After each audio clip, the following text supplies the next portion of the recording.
Habari zenu wa jamani, naitwa Sema Boy yani Olia. Kwenye haya maisha ya muziki bwana, nishawahi kujiuliza, lakini kuna wengine wasanii kibao ambao mimi wananizidi. Nishawahi kuomba collab au wanisupport, waniunga kwenye magrupu yao, unaona. Lakini mimi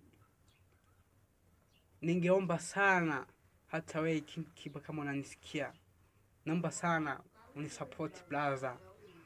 Yani muziki huko, yani upo moyoni, yani naweza kusema kwamba upo moyoni, yani naweza kudhamini kufanya muziki wote, yani unaona. Wewe mwenyewe utapenda tu kwamba kuna watu ambao vijana wengine wako chochoroni huko chini, chaka kwa chaka huko, unaweza kufanya kabisa, unaona. Kwa hiyo ningeshaomba nisajiliwe King Kiba kama mimi Sema Boy, ningeomba sana utawala wa King Kiba unisajili, unaona.